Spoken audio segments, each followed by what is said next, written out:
Behind my back, I'm nothing. I'm just a regular old comedian that's bitter and jealous. Is Katt Williams gonna show up? When I walk in a room, heads go down. Oh, he's right there. There he is. I didn't know he was right there. I would not have said that if I had seen it right there. I'm nervous as hell right now. Man. We all know how brutally honest Katt Williams can really be. He didn't have a typical or stable upbringing, which is exactly what shaped him into one of, if not the most fearless stars still active in Hollywood today. And by now, we've all seen that viral interview on Club Shay Shay. Being one of the most watched interviews on the internet, chances are you've seen it, too. Then he be wanting to party. And you gotta tell him no. You got to tell him no. I did. The interview where Katt Williams seemingly calls out everybody, including Steve Harvey.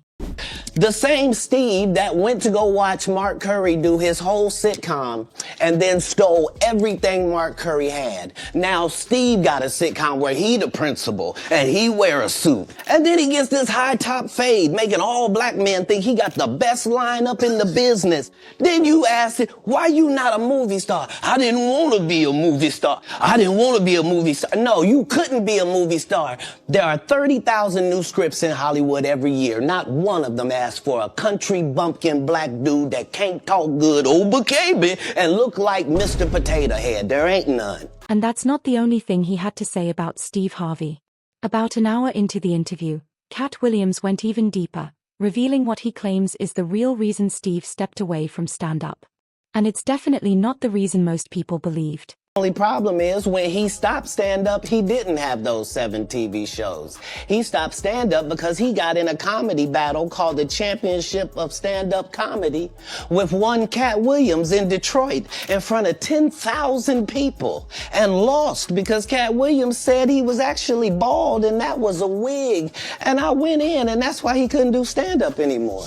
Steve Harvey isn't the only one who ended up in Katt Williams' crosshairs. Kevin Hart got pulled into it, too.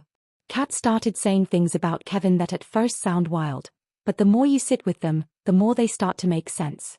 In 15 years in Hollywood, no one in Hollywood has a memory of going to a sold-out Kevin Hart show, never getting a standing ovation at any comedy club. He already had his deals when he got here. Have we heard of a comedian that came to L.A. and in his first year in L.A. he had his own sitcom on network television and had his own movie called Soul Plane that he was leading? No, we've never heard of that before that person or since that person.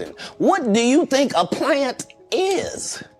Maybe people don't understand the definitions of these words. But that interview wasn't the only time Kevin Hart got caught in Katt Williams' radar. Years before the infamous interview, Katt was already saying things about Kevin that might make you want to go back and take a closer look. They're gonna let you be a star, Lil Rel, but you ugly. And white people don't believe in ugly stars. They think you have to be somebody that women want to sleep with and men want to be. But because we black, they say, oh, you don't even deserve that. So you get Kevin Hart, Lil Rel, Gerard Carmichael, all in a row, Hannibal Buress. Why? Because you know ain't nobody gonna sleep with her. Kevin Hart and Katt Williams have had a pretty dysfunctional relationship over the years. It all seemed to spark during Kevin's rapid rise to success. While a lot of people assumed Katt was just being jealous of Kevin's growth, Katt pushed a different narrative, claiming Kevin's success wasn't entirely authentic, even going as far as saying he quotes hates people that sold their soul. Now, who's right is entirely up to you. But during an appearance on The Breakfast Club, Kevin Hart responded to Katt's claims in a way that nobody expected. That eventually we have to take responsibility for our actions. I'm going to bring up the people that Katt Williams named. Lil Rel, Gerard Carmichael, Hannibal Buress, myself, Tiffany Haddish. Correct. Lil Rel is seeing so much success after doing his special Relevant. Gerard Carmichael had his own show that he starred, wrote, produced. Me, Kevin Hart, the guy that sits on top right now, have taken advantage of all the money that I have. I've shot over 56 specials for the up-and-coming generation of comedy. My frustration with Katt Williams comes from, you keep pointing at Hollywood. Hollywood this, the white man, this, and this. When do you take responsibility for your actions? You were set up to be the star. You didn't show up to work. You f***ed off promo shoots. You became a risk to the studios, which is why the studios stopped f***ing with you. Katt Williams, have you ever used your platform to f*** bring the people that were under you up. You haven't. Here's a very unexpected story. Katt Williams and Jimmy Fallon actually go way back, all the way to their early up-and-coming days. And when they finally shared the spotlight decades later on The Tonight Show, Katt revealed how he truly felt about Jimmy. I need you to understand what I was thinking on the other end of meeting you.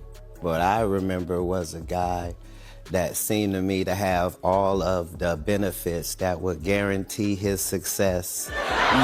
You out there trying to do comedy, you got smooth milk white skin, you look like you come from money, like you're in here in the trenches with us. If I'm not funny tonight, I'm gonna be hungry. And I see this Jimmy, I'm like, this guy's gonna freaking make it, I just know it. What are you talking about? I was just as hungry as you were. You didn't look hungry. Comedians aren't the only ones who've ended up in Katt Williams' line of fire. During his stand-up special The Pimp Chronicles Part 1 back in 2006, Katt let the world know exactly how he felt about Michael Jackson.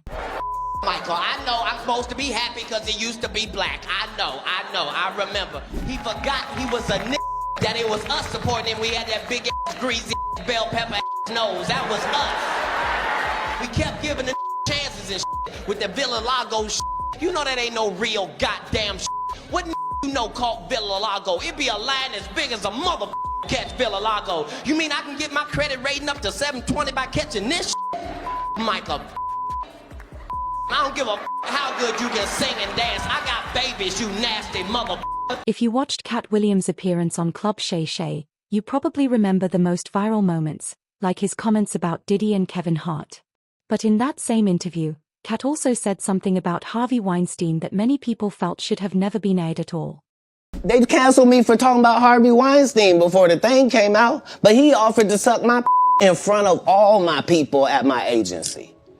What am I supposed to do? Now so far, based on the clips we've shown you, it might look like Katt Williams despises everyone in his genre, but that's not exactly the case. Which four comedians would you put on the Mount Rushmore of comics? Okay.